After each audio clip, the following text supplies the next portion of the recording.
The restaurant's back office smelled like grease and disappointment, a combination I'd grown intimately familiar with over the past 6 months. I pressed my forehead against the cool metal of the locker, trying to steady my breathing as my manager's voice echoed through the thin walls, berating someone about table turnover rates. My uniform clung to my skin, damp with sweat from the lunch rush, and my feet throbbed in the cheap shoes I'd bought at a discount store 3 weeks ago. The sole of the left one was already separating. This wasn't supposed to be my life. 2 years ago, I'd been Mrs. David Chen, living in a modest but comfortable apartment in the suburbs, working part-time at a bookstore I loved. Now I was Emma, just Emma, scraping together tips from businessmen who barely looked at me, living in a studio apartment where the heat only worked half the time, and jumping at every unexpected sound. The divorce had stripped me of everything except my dignity, and some days I wasn't sure I had much of that left either. I changed out of my uniform, pulling on the only decent dress I owned, a simple black sheath I'd found at a thrift store. Tonight was supposed to be special, or at least different. The restaurant's owner, Mr. Leonetti, was hosting some kind of private event in the main dining room after hours. He'd asked for volunteers to work it, and the pay was triple our usual rate. I couldn't afford to say no. When I emerged from the back, the restaurant had been transformed. The harsh fluorescent lights had been replaced with warm, amber lighting from candles scattered across pristine white tablecloths. The usual clatter of dishes and drone of conversations had been replaced by soft classical music and the low murmur of expensive voices. Men in tailored suits stood in clusters, speaking in hushed tones, while women in designer dresses glittered like jewelry themselves. I felt like an imposter in my thrift store dress. "Emma, table 7 needs water," my manager hissed, shoving a crystal pitcher into my hands. I moved through the room like a ghost, refilling glasses, removing plates, existing in the periphery of other people's important lives. Nobody looked at me directly. I was furniture, part of the ambiance, as invisible as the wallpaper, until I saw him. David stood near the bar, his hand resting possessively on the waist of a woman in a red dress that probably cost more than 3 months of my rent. She was beautiful, tall, polished, everything I'd never been. He was laughing at something she'd said, that same laugh I'd once thought was charming before I learned it usually meant he was lying. My hands began to shake, the water pitcher trembled, ice cubes clinking against glass. He hadn't seen me yet, but he would. The dining room wasn't that large, and he had a predator's instinct for sensing vulnerability.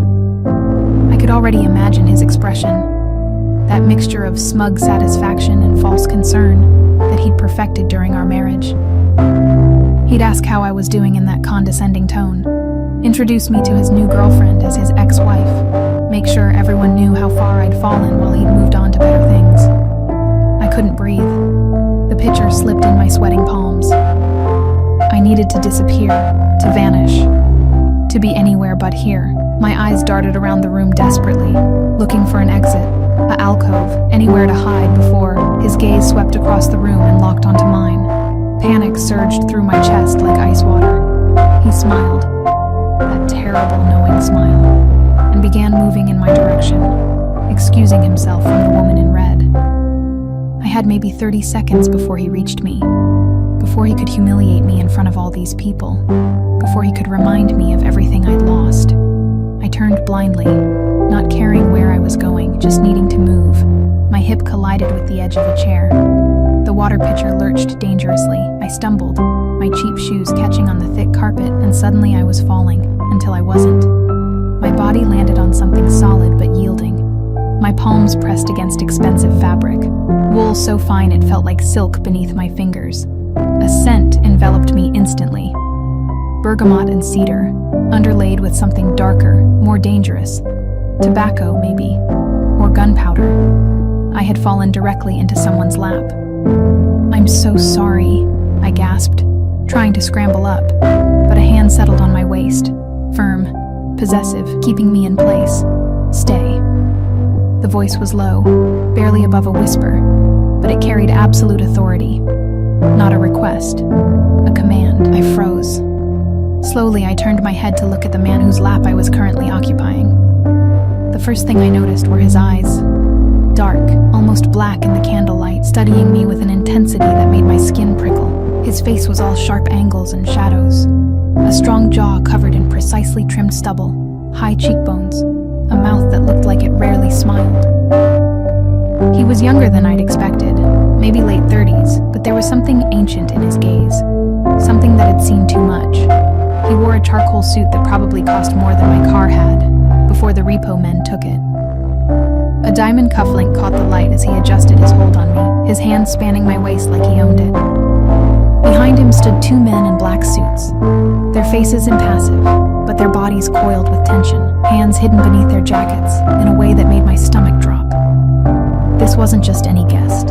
I need to get up, I stammered, acutely aware that every eye in the restaurant had turned toward us. I'm so sorry. I tripped.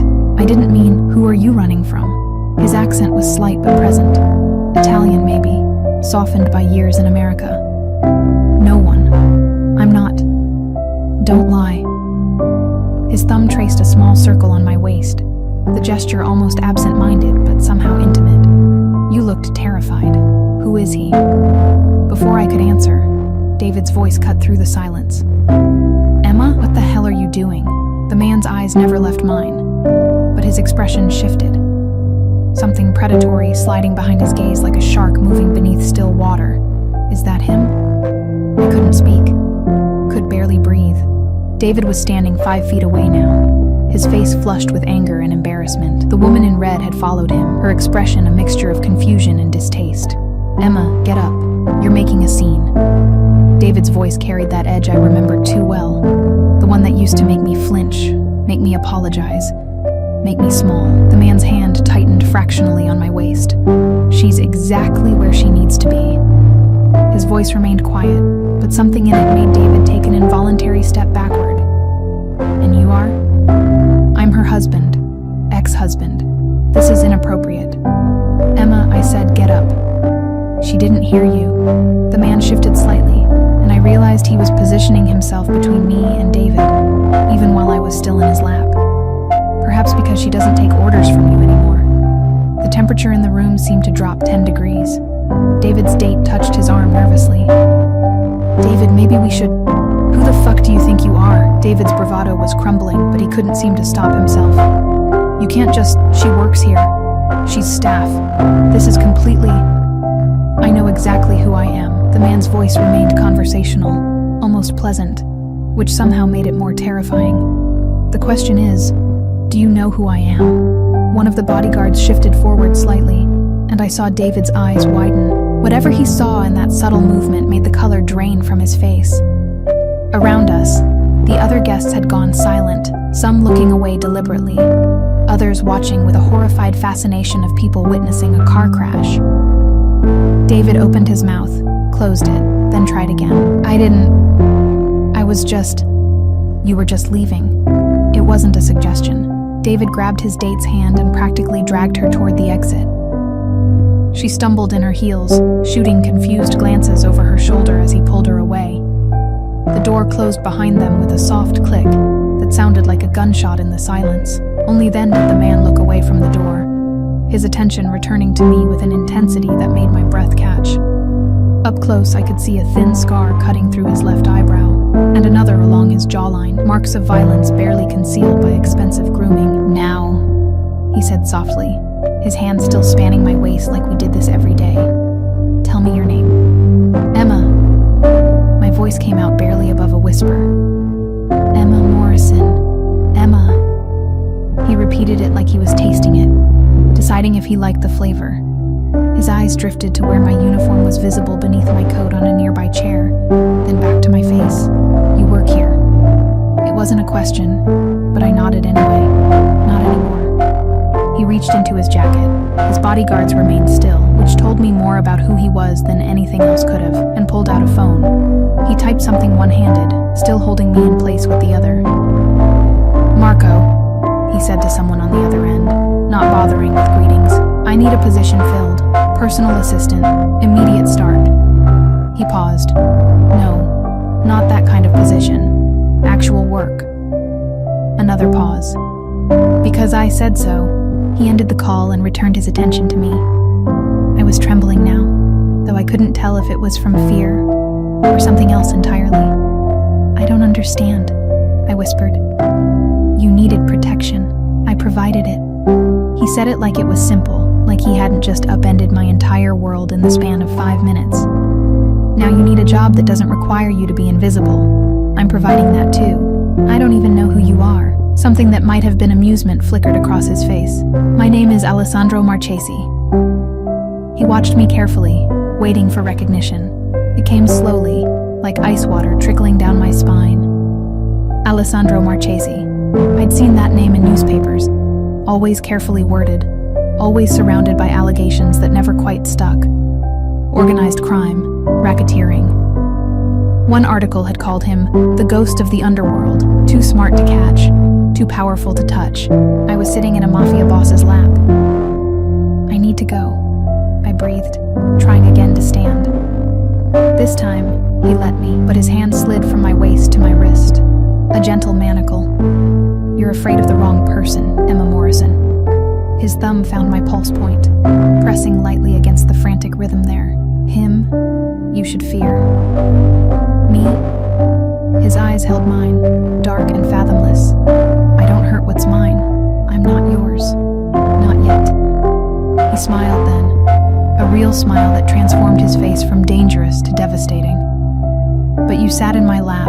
You sought my protection. In my world, that means something." He released my wrist but pressed something into my palm. A business card, heavy stock, with nothing but a phone number embossed in silver. "When you're ready to stop running, call me." He stood in a fluid motion, and I realized he was taller than I'd thought, at least 6'2", all lean muscle beneath that perfect suit.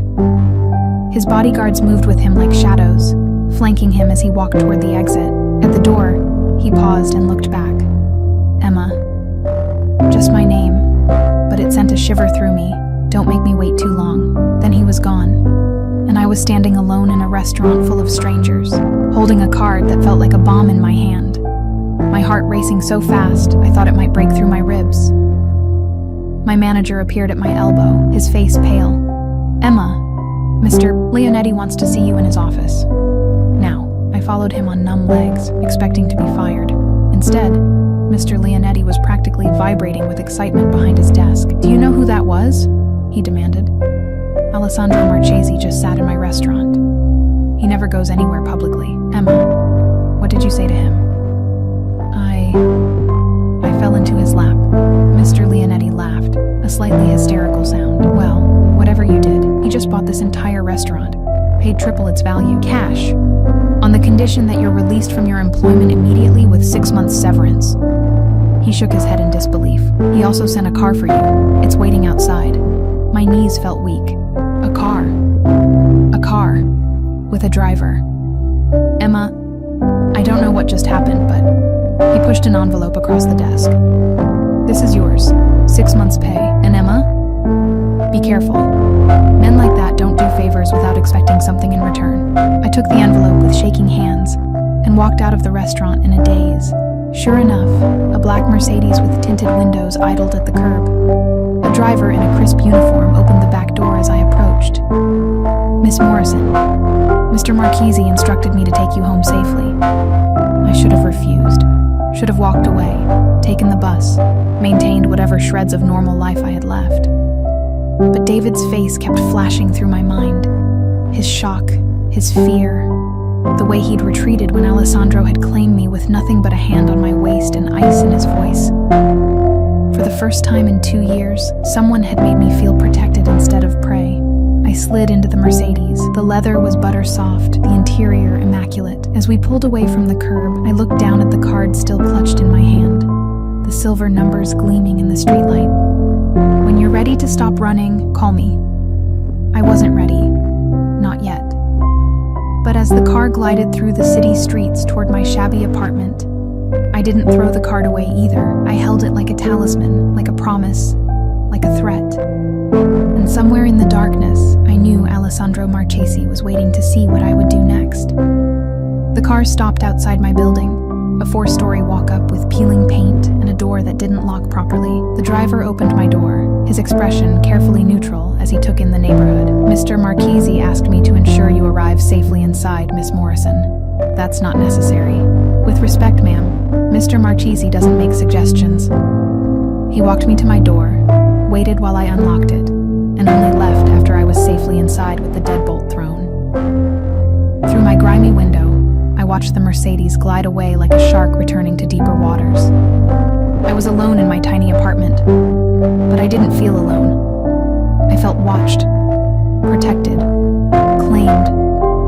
And the most terrifying part, some dark, desperate part of me wanted to be. I didn't sleep that night. Every time I closed my eyes, I saw Alessandro's face, those dark, calculating eyes that had looked at me like I was a puzzle he intended to solve. The weight of his hand on my waist, the way his voice had dropped when he'd said, "I don't hurt what's mine," the casual, terrifying authority with which he'd made David disappear. By 3 a.m., I'd convinced myself it had been a fever dream. By 4, I was Googling his name on my cracked phone screen, watching the blue light illuminate my face as article after article loaded. Most were speculation, carefully worded to avoid libel suits. Alleged connections to organized crime.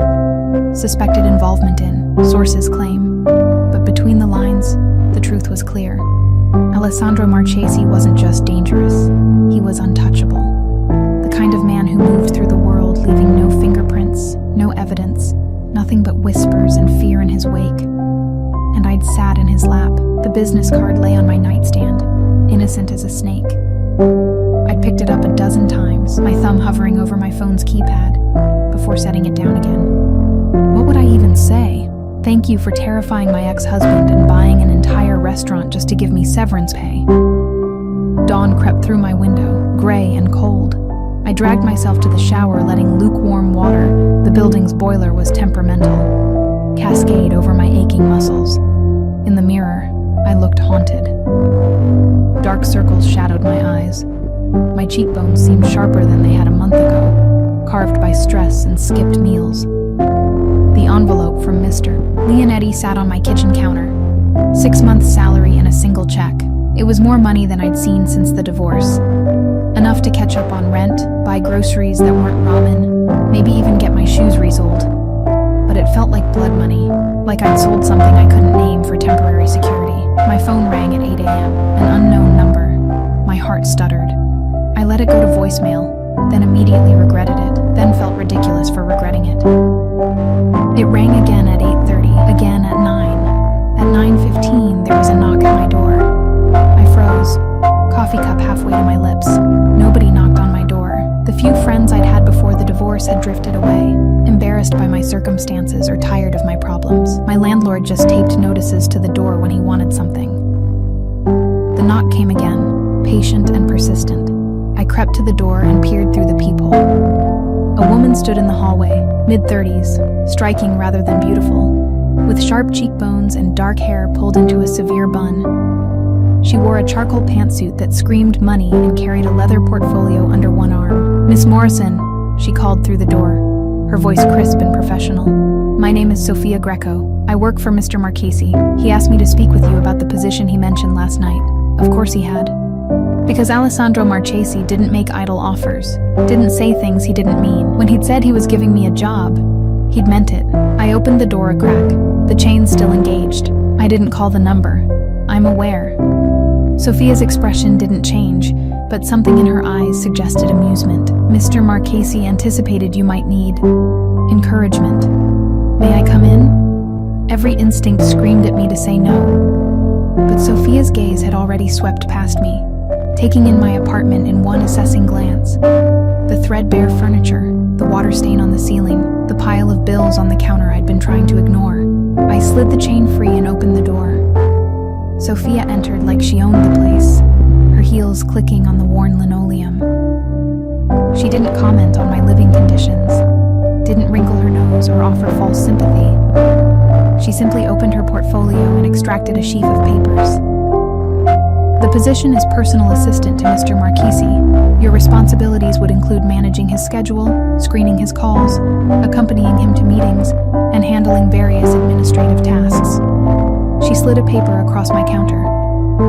The salary is $90,000 annually plus benefits, health insurance, dental, vision, company car, discretionary allowance for appropriate professional attire. I stared at the number. 90,000. I'd made 30,000 at the bookstore, and that had felt like luxury compared to the restaurant. This is insane, I whispered. This is business. Sophia's voice remained neutral. Mr. Marchese requires an assistant he can trust, someone who understands discretion, someone who... She paused, choosing her words carefully. Someone who has already demonstrated loyalty by accepting his protection. I didn't accept anything. I fell into his lap by accident. And you stayed when he told you to stay. Sophia's eyes held mine. You allowed him to claim you in front of a room full of witnesses. In Mr. Marchese's world, that means something, Miss Morrison. It means you trusted him to protect you, even when you didn't know who he was. I was terrified. Of your ex-husband, not of Mr. Marchese. Sophia tilted her head slightly. Why is that, do you think? I didn't have an answer, or rather I did, and it terrified me more than anything else. Because in that moment, with David bearing down on me and Alessandro's hand firm on my waist, I'd felt safer than I had in years. Protected. Claimed. Mine. I don't know anything about being a personal assistant to someone like him, I said finally. You'll learn. Sophia produced another paper, an NDA so thick it could have been a novella. Everything you see, everything you hear, everything you learn while in Mr. Marchese's employment remains confidential. Forever. Violation of this agreement carries severe consequences. The unspoken threat hung in the air like smoke. I thought about those articles, those carefully worded allegations. People who crossed Alessandro Marchese didn't just lose their jobs. And if I say no? Sophia's expression softened fractionally. Then you say no. Mr. Marchese doesn't force anyone into his service, Miss Morrison. He makes offers. You accept them or you don't. She paused. But I should tell you, your ex-husband filed a complaint with the restaurant last night. Claimed you assaulted him. Mr. Leonetti dismissed it, of course, given that he witnessed the entire incident. But Mr. Chen seems persistent. He called your building's landlord this morning. Expressed concerns about your mental stability, your ability to pay rent. Ice flooded my veins. He's trying to get me evicted. He's trying to hurt you in any way he can. Because last night someone made him look weak in public. He can't retaliate against Mr. Marchese. He's not that stupid, so he'll come after you instead. Sophia's voice remained matter of fact, but her eyes held something like sympathy. Men like your ex-husband don't let go easily, Miss Morrison. They need to win, even if there's nothing left to win but ashes. My hands were shaking again. I pressed them flat against the counter, trying to steady myself. David wasn't supposed to be able to hurt me anymore. We were divorced, separate. I'd given him everything in the settlement just to make him go away. The apartment, the car, even the bookstore discount I'd loved. But Sophia was right. He wasn't done. He'd never be done. Not until he'd ground me into dust, just to prove he could. Mr. Marchese anticipated this as well. Sophia continued, producing yet another document. He's prepared to secure new accommodation for you. A furnished apartment in a building with actual security. The lease would be in your name, rent paid in advance for the first year as a signing bonus. Your ex-husband would have no access, no knowledge of your location. I laughed, a broken sound. Why? Why would he do all this for someone he met for 5 minutes? Sophia's expression shifted, something almost like respect flickering across her features. You'll have to ask him that yourself. But if you want my opinion, she leaned forward slightly, her voice dropping. Mr. Marchese doesn't do anything without reason, Miss Morrison. And he doesn't protect people he doesn't intend to keep. The words should have terrified me. Instead, they sent heat curling through my chest, dangerous and intoxicating. When would I start? The words escaped before I could stop them. Sophia smiled, a real smile that transformed her severe face. Today, your apartment is ready now. I have a car waiting downstairs to take you there, help you pack your essentials. The moving company will handle the rest tomorrow." She pushed the contract toward me. "All I need is your signature." I stared at the papers. This was insane. Reckless. I was signing my life over to a man I didn't know. A man who lived in shadows and violence. A man who'd looked at me like I was something precious and dangerous all at once. But what was the alternative? Stay here? Wait for David to systematically destroy what little I'd rebuilt? Keep running? Keep hiding? Keep making myself smaller and smaller until I disappeared entirely? I picked up the pen Sophia offered. "He'll want to see you this afternoon," Sophia said, as I signed my name in 3 different places. "To discuss your responsibilities. I'll take you to your new apartment first, give you time to settle in and change. Mr. Marchese appreciates punctuality." "Where does he want to meet?" "His office. Downtown." Sophia gathered the papers, tucking them back into her portfolio with swift efficiency. "Miss Morrison? A word of advice. Mr. Marchese values honesty above everything else. If you have questions, ask them. If you have concerns, voice them. But never, ever lie to him. He can always tell, and he doesn't forgive it." The warning sent a chill down my spine. Noted. 20 minutes later, I was in the back of another black Mercedes. A different one from last night, but equally immaculate. Sophia sat beside me, typing something on her phone with efficient precision. We drove through the city, leaving my neighborhood's decay behind for tree-lined streets and buildings that gleamed like monuments to wealth. The apartment was in a high-rise with a doorman and actual marble in the lobby. Sophia led me to the 15th floor, to a door that opened onto a space easily 3 times the size of my studio. Floor-to-ceiling windows overlooked the city. The furniture was modern and minimalist, all clean lines and neutral colors. The kitchen had appliances I didn't recognize. "This is too much," I breathed. "This is appropriate for someone in your position." Sophia walked to the bedroom, gesturing for me to follow. The closet was already partially stocked. Professional clothes in my size, shoes that looked expensive and comfortable. For meetings and public appearances with Mr. Marchese, we'll arrange a full wardrobe consultation later this week. I touched a silk blouse, wondering what my life had become in less than 24 hours. "You have 2 hours, Sophia said, checking her watch. "Shower, change, try to eat something. The car will return at 1 o'clock to take you to Mr. Marchese's office. Don't be late."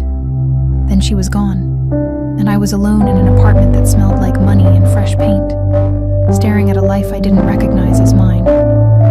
I showered in a bathroom with water pressure that actually worked, changed into one of the outfits from the closet. A navy dress that fit perfectly, shoes that didn't hurt my feet.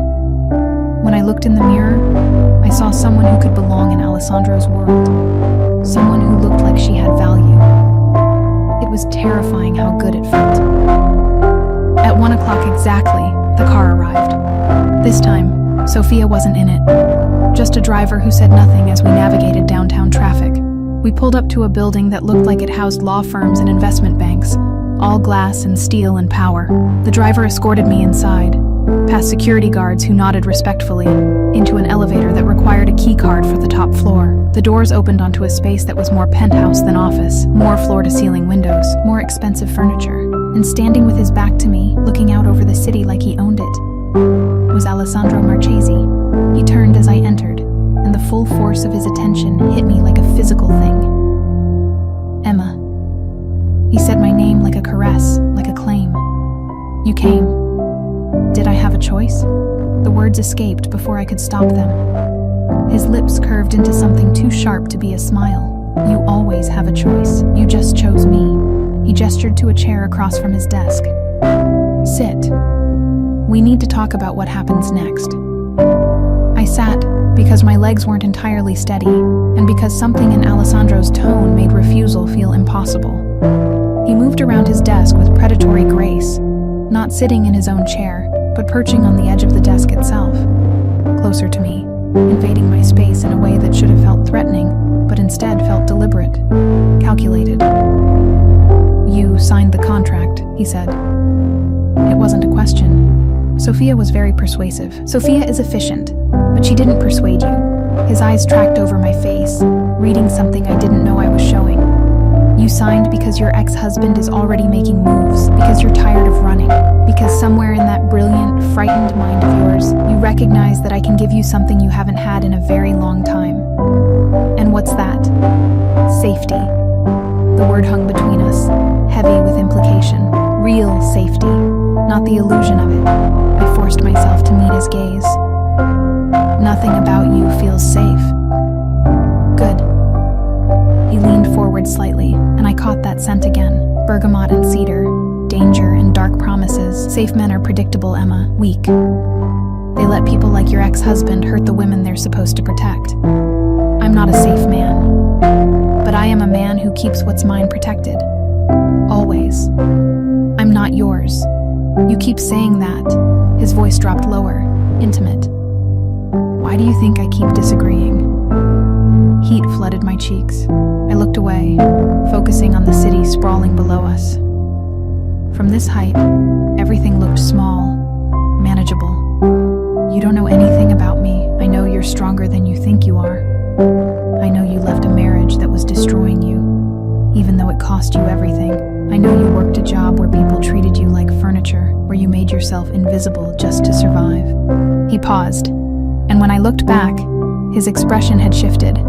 Something almost gentle beneath the dangerous exterior. I know you're exhausted, Emma, tired of fighting alone, tired of being afraid. My throat tightened. Reading my file doesn't mean you know me. I don't need a file to see who you are. He reached out slowly, telegraphing the movement, and tucked a strand of hair behind my ear. His fingers lingered against my jaw. I saw it last night. The way you looked at your ex-husband, not with fear, but with fury. The way you didn't flinch when you realized who I was. Most people flinch, Emma. They can't help it. But you just looked at me like you were trying to solve a puzzle. Maybe I was. My voice came out breathier than I'd intended. You don't make sense. Mafia bosses don't rescue waitresses. They don't offer them jobs and apartments and protection. What do you want from me? Honestly? He smiled, and it was devastating. I'm still figuring that out myself. But I know I want you here, in my world, where I can see you, keep you safe, keep you... He stopped himself, jaw tightening. Let's start with employment and see where it goes. That's not an answer. It's the only answer I have right now. He stood, moving back around his desk, putting professional distance between us. When he spoke again, his voice was more businesslike, though his eyes remained intense. Your responsibilities will be straightforward to start. You'll manage my personal calendar, screen calls, handle correspondence. You'll accompany me to certain meetings. Not business meetings, but social obligations. Dinners, events, places where I need someone. Someone what? Someone who makes me look human. He said it without inflection, like it was simple fact. People are afraid of me, Emma. They should be. But fear only gets you so far in certain circles. Sometimes you need to appear civilized, approachable. Having a beautiful woman at my side accomplishes that. The word beautiful sent a shock through my system. I wasn't beautiful. Not like the women I'd seen at the restaurant. Not like David's new girlfriend. I was plain, ordinary, forgettable. Alessandro's eyes narrowed. Don't do that. Do what? Dismiss yourself? I can see it in your face. You're thinking you're not beautiful enough, not good enough. Your ex-husband trained you to think that way, didn't he? Made you feel small so he could feel big. He came back around the desk, crouching before my chair so we were eye level. Let me be very clear, Emma Morrison. You are beautiful, and more importantly, you're mine now, which means anyone who tries to make you feel otherwise will answer to me, including the voice in your own head. I couldn't breathe, couldn't think. His face was inches from mine, his hands resting on the arms of my chair, caging me in. Do you understand? His voice was soft, almost gentle, but absolutely unyielding. Yes. It came out as a whisper. Good. He stood, and the loss of his proximity felt like cold water. Sophia will brief you on the specifics tomorrow. For today, I want you to settle into your apartment, rest, let yourself adjust. Tomorrow we begin properly. He checked his watch. Expensive, understated. I have a meeting in an hour. Marco will drive you home. Alessandro. His name felt strange on my tongue. Too intimate. He turned back, one eyebrow raised. Why did you really do this? Buy the restaurant. Give me a job. All of it. The truth. He studied me for a long moment, something unreadable flickering across his face. Because when you fell into my lap last night, you looked at me with these wide, terrified eyes. Not of me, but of him. And something in me. He trailed off, shaking his head. Let's just say I don't like seeing prey where I see potential. You interested me, Emma. You still do. That's rare. It wasn't the whole truth. I could sense that. But it was truth enough for now. Marco, one of the bodyguards from last night, drove me back to the apartment in silence. He walked me to the door again, checked the apartment thoroughly before leaving, and handed me a phone I hadn't had that morning. Mr. Marchese's direct line is programmed, he said. Any problems? Any concerns? You call, day or night. Then I was alone again, in an apartment that still didn't feel real, holding a phone that connected me directly to a man who terrified and fascinated me in equal measure. I spent the rest of the day in a daze, unpacking the few belongings I'd brought, exploring the apartment's amenities. The refrigerator had been stocked, the bathroom had luxury products. There was even a laptop on the desk, with a note in Sophia's precise handwriting, for work. Password is your birthday. How did they know my birthday? The question should have disturbed me more than it did. That night, I lay in a bed with sheets that probably cost more than my old couch, staring at the ceiling, trying to process the seismic shift my life had undergone. 24 hours ago, I'd been invisible. Now I was... what? A possession? An employee? Something more complicated than either? My new phone buzzed. Unknown number. But when I opened the message, I knew immediately who it was from. Are you settling in? My fingers hovered over the keys. This was dangerous. Texting with him. Engaging beyond the professional boundaries we should maintain. But I typed anyway. It's a beautiful apartment. Thank you. The response came immediately. You deserve beautiful things, Emma. Sleep well. Tomorrow your real education begins. I should have asked what he meant. Should have established boundaries. Instead, I typed, "Good night, Alessandro." 3 dots appeared, disappeared, appeared again. Finally, "Good night, il mio tesoro." I didn't know what it meant, but I fell asleep with the phone clutched in my hand, feeling less alone than I had in 2 years. The next morning, Sophia arrived at 7 a.m. sharp, carrying coffee and a garment bag. "Good morning, Miss Morrison. Today we begin properly." She laid the garment bag across the couch. "Mr. Marchese has a charity gala tonight. You'll be accompanying him. This is what you'll wear." I unzipped the bag, and my breath caught. The dress was midnight blue, elegant, and understated, but clearly expensive. Matching shoes, jewelry, even undergarments in my size. A gala? I've never been to anything like that. Then it's fortunate you'll have Mr. Marchese to guide you. Sophia's expression softened slightly. "Emma, may I speak candidly?" I nodded, grateful for anything that felt like honest conversation. "I've worked for Mr. Marchese for 6 years. I've seen him with many women, business associates, brief affairs, people trying to leverage their looks for access to his world. He's never looked at any of them the way he looked at you yesterday." She paused, choosing her words carefully. "He's possessive by nature, protective to a fault with the few people he cares about. If you're going to be in his life, even in a professional capacity, you need to understand what that means. And what does it mean? It means he won't tolerate anyone hurting you. It means he'll guard you like you're something precious. But it also means," she hesitated, "it means he'll expect loyalty, absolute loyalty, not just professionally but personally. Alessandro Marchese doesn't do anything halfway, Emma. When he commits to protecting someone, to claiming someone, he does it completely. I'm not ready for that," I whispered. "I don't think he's giving you a choice."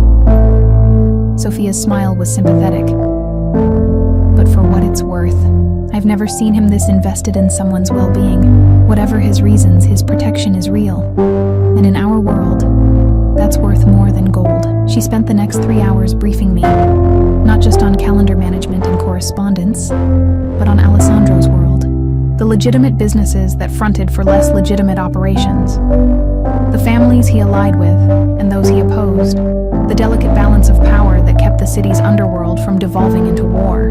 You won't be involved in business, Sophia assured me, but you need to understand the landscape. Who to be polite to, who to avoid, who reports back to Alessandro about everything they see. My head spun with names and relationships and unspoken rules.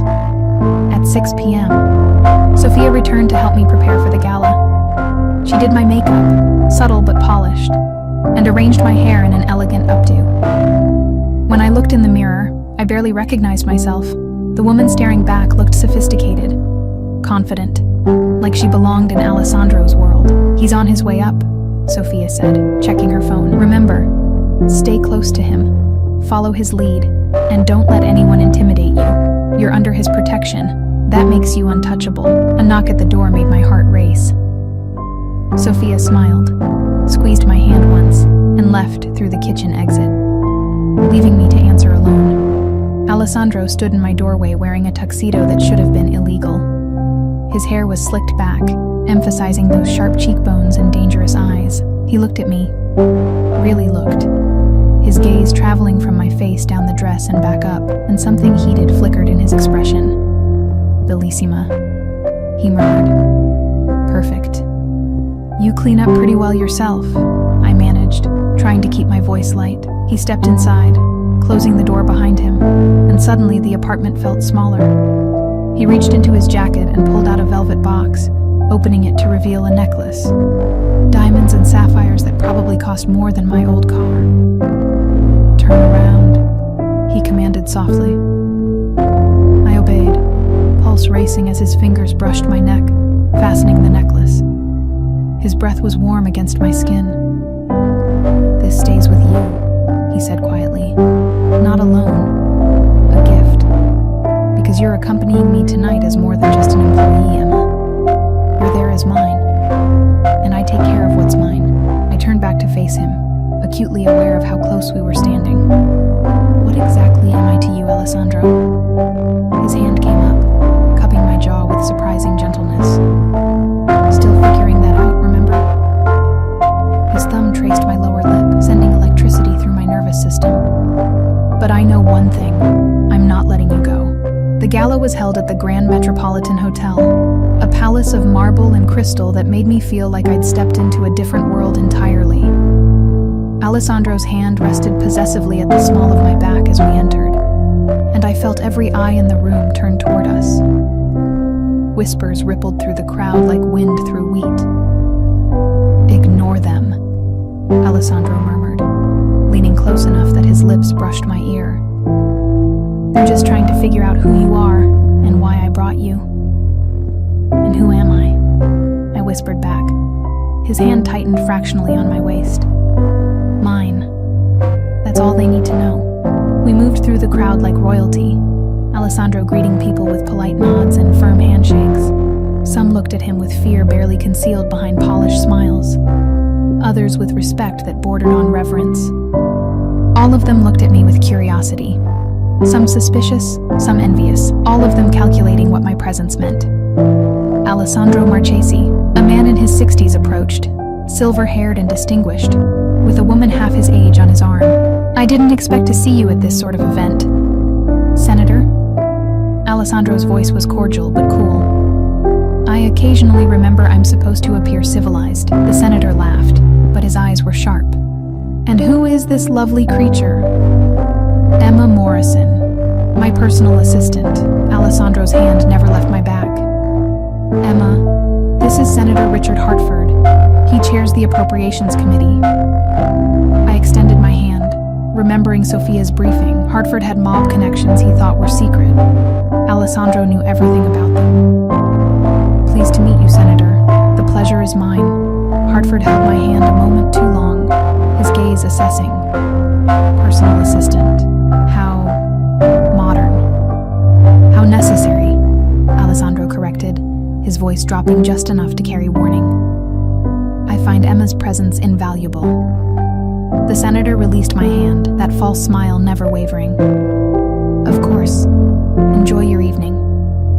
As he walked away, I felt Alessandro's tension slowly ease. "You did well," he said quietly. "Hartford likes to test people, see if he can make them uncomfortable. You didn't flinch. Should I have?" "No." He guided me toward the bar. "You should be exactly what you were. Poised, professional, and completely aware that you're under my protection. Every person in this room just learned that touching you means dealing with me." The bartender appeared immediately, and Alessandro ordered for both of us, whiskey for himself, champagne for me.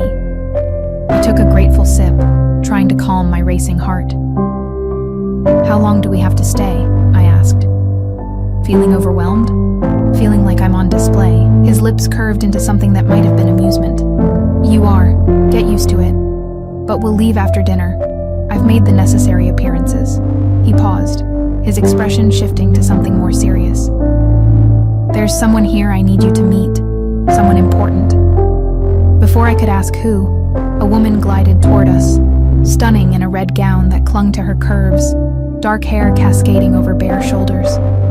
She was probably in her early 40s, beautiful in that timeless way that spoke of wealth and excellent genes. "Alessandro." Her voice was silk and smoke, still breaking hearts, I see. "Isabella." Alessandro's posture changed, not defensive, but more alert.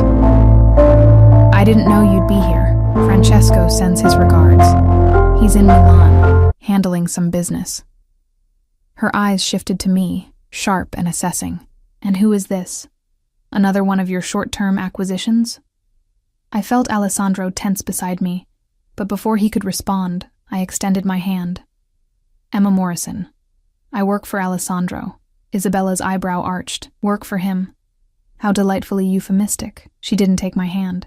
"Tell me, Emma Morrison, do you know what kind of man you're working for? What he's capable of?" "I know he's the kind of man who protects what's his," I said quietly, surprised by my own boldness. "That's more than most men can claim." Something flickered in Isabella's expression. Surprise, maybe? Or respect? She looked at Alessandro. "Interesting choice. She has spine." Then, lower, meant only for him. "Francesco wants to meet with you, next week. He says it's urgent." "Tell Francesco if it's urgent, he can call me himself." "You know he won't. Not on phone lines." Isabella's smile was tight. "Be careful, Alessandro. There are rumors. People are saying you've gone soft. That you're distracted. People say a lot of things. Most of them are wrong. And when they're right," she glanced at me again, "when they're right, people get hurt." She walked away, leaving tension crackling in her wake.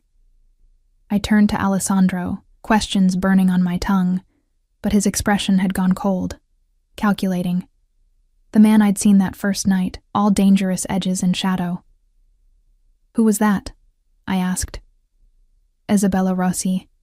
She's married to Francesco Rossi, head of the Rossi family. We have an arrangement. Territories, operations, ways we avoid stepping on each other's toes." His jaw tightened. "She's right about one thing. People are watching me, waiting to see if I've lost my edge." "Have you?" He looked at me then, really looked, and something in his expression made my breath catch. "I don't know yet." His hand found mine, fingers intertwining. "Come on. Let's get through this dinner, and then I'm taking you home." Dinner was an exercise in endurance. Alessandro sat me to his right. A position of honor, Sophia had explained, reserved for people of significance. Throughout the meal, I felt eyes on us constantly. Alessandro played the perfect host, charming and courteous, but his hand found mine under the table repeatedly, squeezing gently, reminding me I wasn't alone.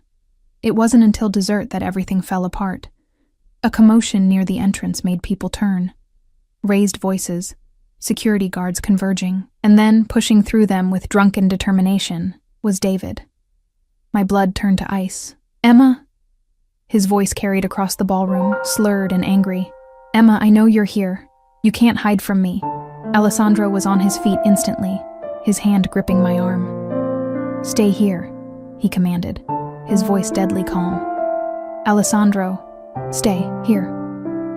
He signaled to Marco, who materialized from the shadows. Don't let her move." Then he was walking toward David with that predatory grace, every eye in the room tracking his movement. I watched in horror as David spotted him, his face twisting with rage. "You!" David jabbed a finger at Alessandro. "You think you can steal my wife? Buy her like a whore?" The room went utterly silent. Alessandro stopped 3 feet from David, hands loose at his sides, expression carved from ice. "She was never yours to lose. And if you ever speak about her that way again, they'll be identifying you by your dental records." David laughed. A ugly, broken sound. "You don't scare me. I know who you are. I know what you do. You think you're untouchable, but I'll expose you. I'll tell everyone." "Tell them what?" Alessandro's voice remained conversational, which somehow made it more terrifying. "That you're a pathetic drunk who lost everything and now stalks his ex-wife? That you're so desperate for control you'd crash a charity gala?" He took a step closer. "You want to threaten me? Go ahead, but understand something. Every person in this room knows exactly who I am. They know what I'm capable of, and they just watched you publicly insult someone under my protection." Security guards flanked David now, but he was beyond caring. "She's coming home with me. Emma! Emma, get over here!" I felt Marco tense beside me as I stood, but I shook my head. "Let me handle this. Miss Morrison, please." He hesitated, then stepped aside. I walked across that silent ballroom with my head high, acutely aware of hundreds of eyes tracking my movement. When I reached Alessandro's side, I looked at David, really looked at him, and saw him clearly for the first time in years. He was small, not physically. He'd always been tall, broad-shouldered, but his soul was small, shriveled by bitterness and need. He'd spent our marriage making me feel insignificant so he could feel important, and I'd let him. "I'm not your wife anymore, David," I said quietly. "I'm not your anything. You need to leave." "You bitch," he snarled, lunging forward. He never reached me. Alessandro moved with Cobra Strike speed, catching David's wrist and twisting. I heard something pop. David screamed, dropping to his knees. "Touch her," Alessandro said softly, "and I'll break every bone in your body. Slowly. Do you understand?" David whimpered, nodding frantically.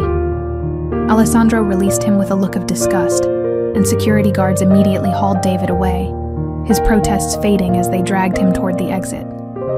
Alessandro turned to me, his expression shifting from lethal to concerned in an instant. "Are you hurt?" I shook my head, but I was trembling.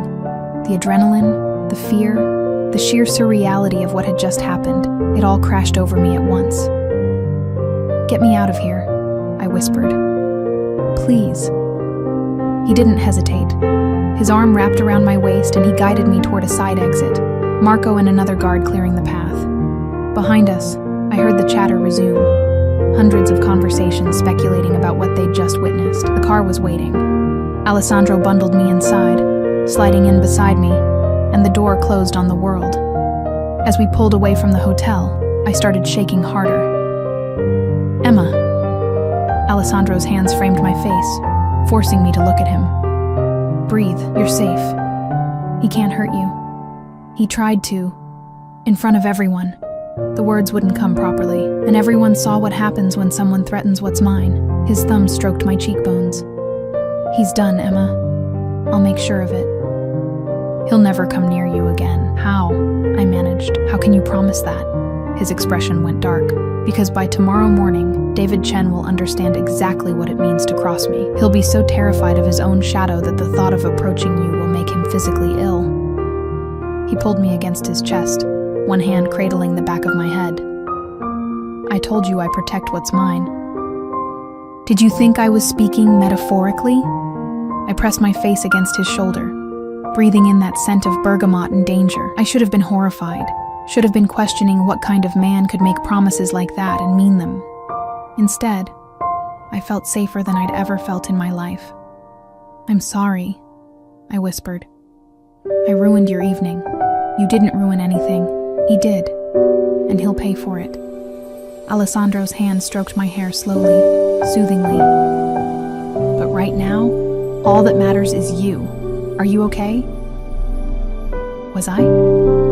My ex-husband had just publicly humiliated himself trying to reach me, and the man holding me had casually broken his wrist without blinking.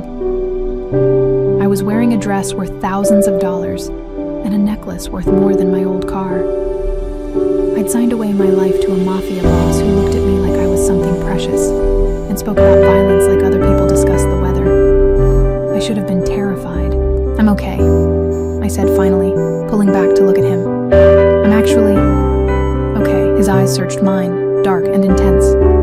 You're stronger than you think, Emma Morrison. Or more broken than I realized. Not broken. Never broken. His hand cupped my jaw. Bent, maybe. Tested. But still standing. That's not weakness. That's steel. The car pulled up to my building. Alessandro walked me to my door, waited while I unlocked it, and followed me inside without asking permission. Marco took up position in the hallway, a silent guardian. You don't have to stay, I said, but the words lacked conviction. Yes, I do. Alessandro shrugged out of his tuxedo jacket, draping it over a chair, then began rolling up his shirt sleeves. The gesture should have been casual, but on him it looked deliberate, intimate. You're shaken. I'm not leaving you alone. Alessandro. Emma. He stepped closer, and suddenly we were inches apart, his heat radiating against my skin. Stop fighting this. Stop pretending you don't want me here. I can see it in your eyes. You feel safer when I'm close. Admit it. My breath caught. That's not admit it. His voice dropped to that low, commanding register that made my knees weak. Fine. The word burst out. Fine. I feel safer with you. Happy? Getting there.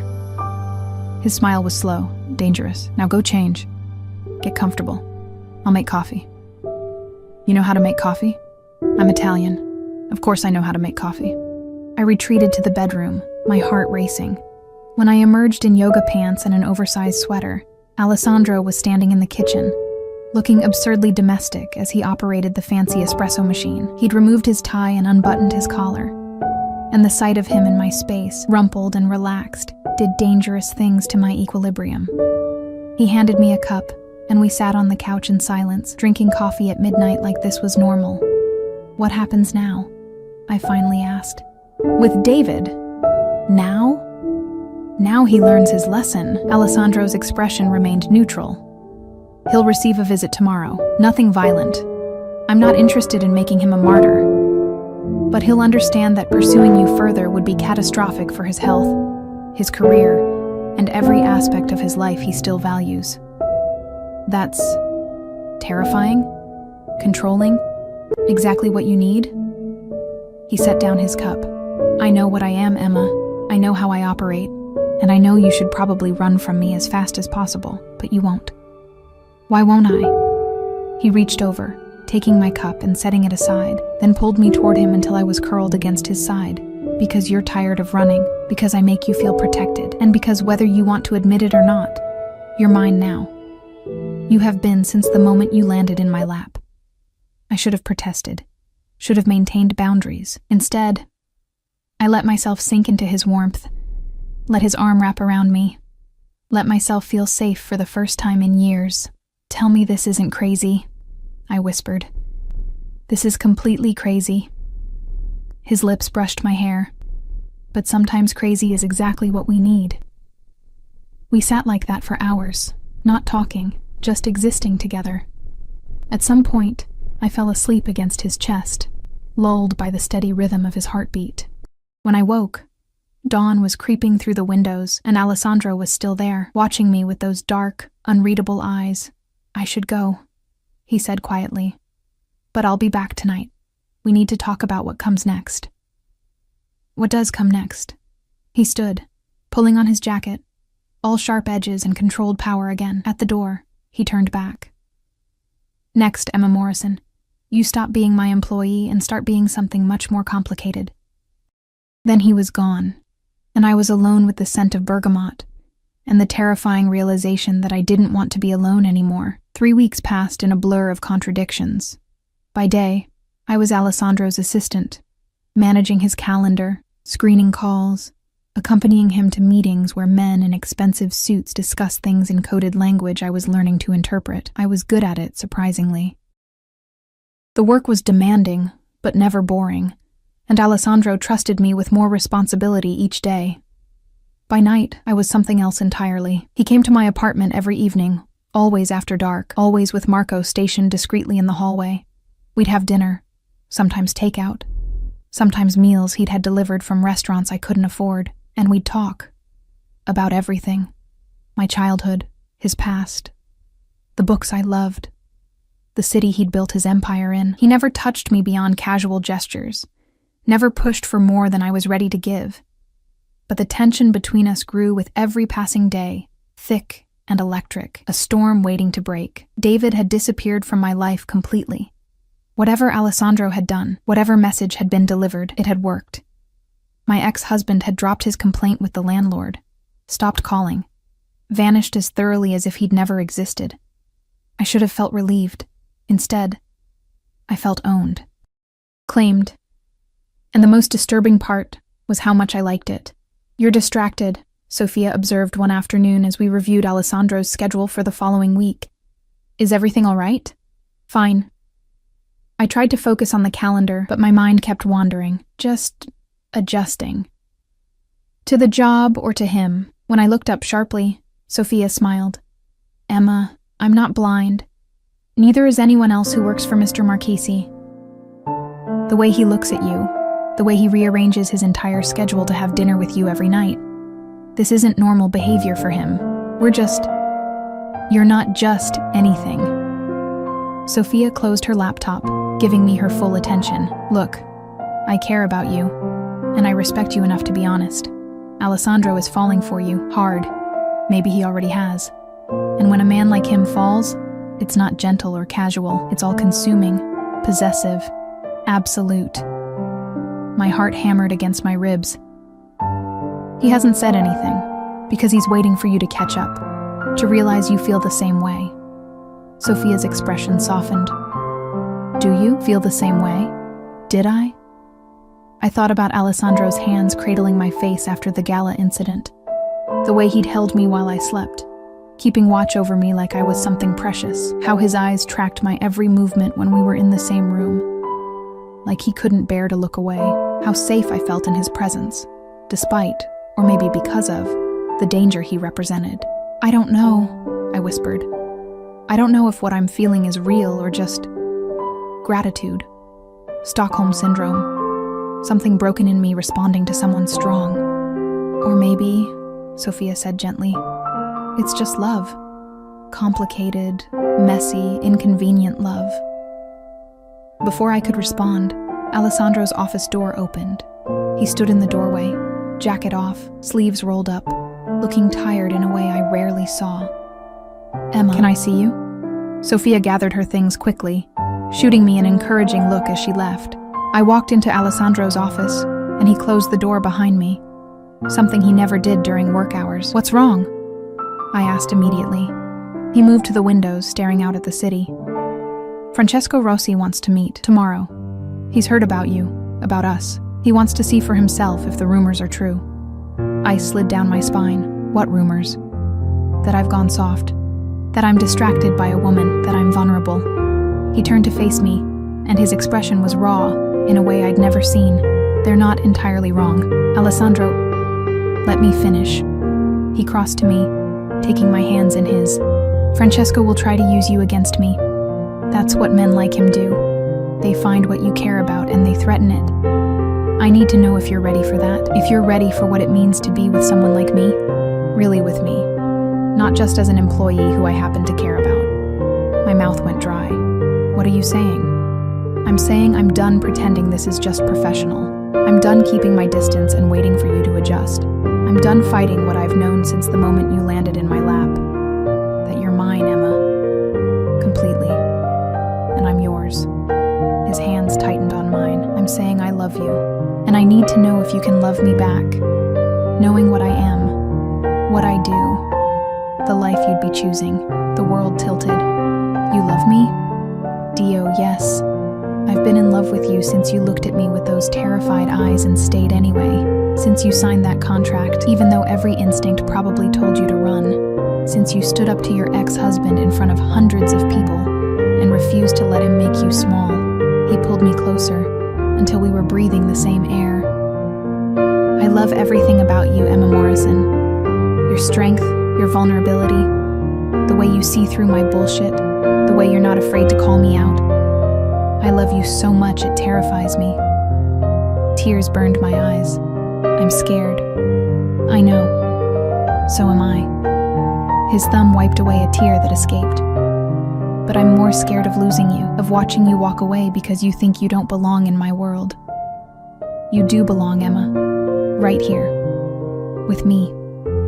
Your world is dangerous, and I'll spend every day for the rest of my life keeping you safe in it. His forehead pressed against mine. Say yes, Tesoro. Say you'll stop fighting this. Say you'll be mine. Not just in name, but in truth. I thought about the past 3 weeks. How alive I'd felt. How seen. How valued. How Alessandro had given me back pieces of myself I'd thought David had destroyed forever. How he looked at me like I was the answer to a question he'd been asking his whole life. I love you, I whispered, the words breaking free like prisoners escaping.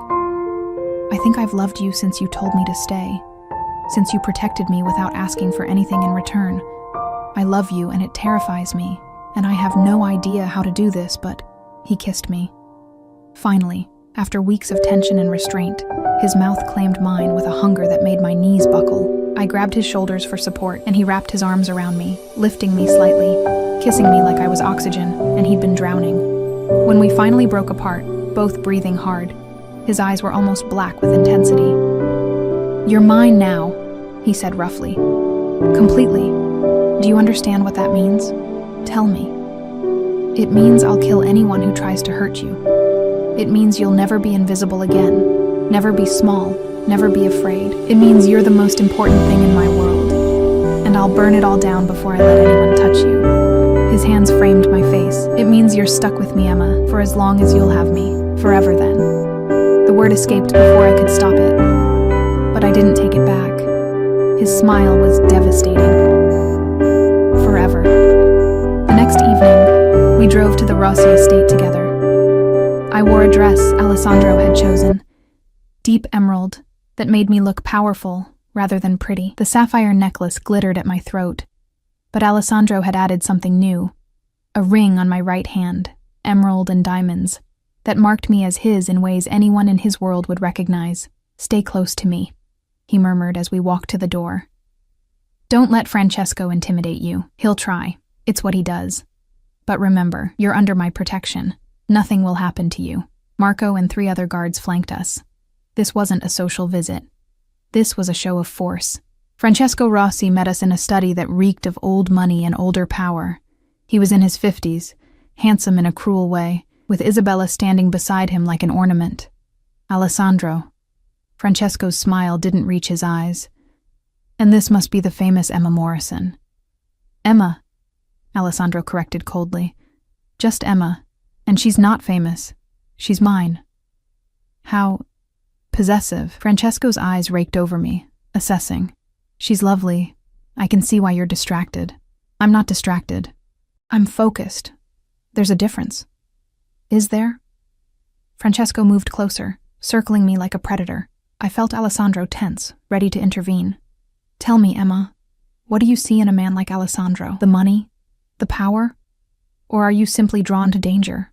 I met his gaze steadily. I see a man who keeps his promises, who protects the people he cares about, who's never once made me feel small or afraid. I paused. Can you say the same?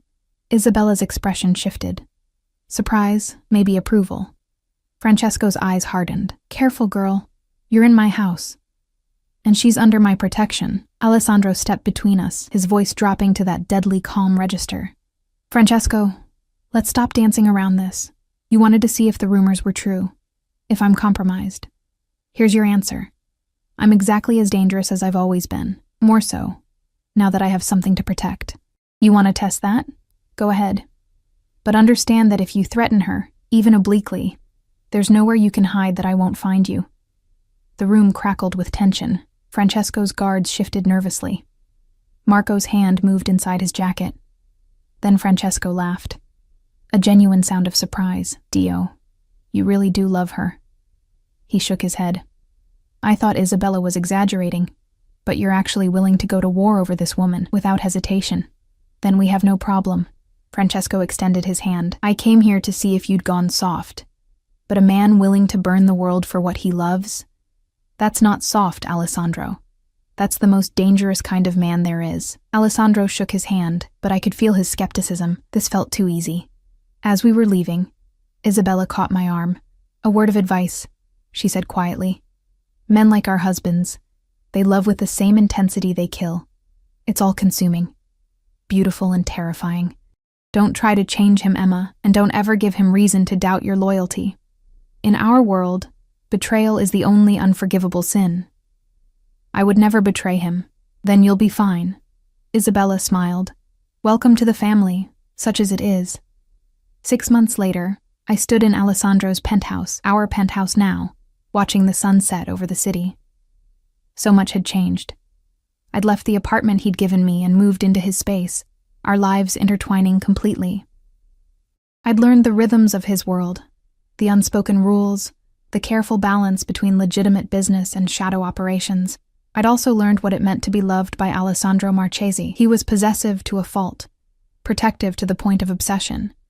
He knew where I was at all times, had guards on me whenever he couldn't be there personally, checked in constantly throughout the day.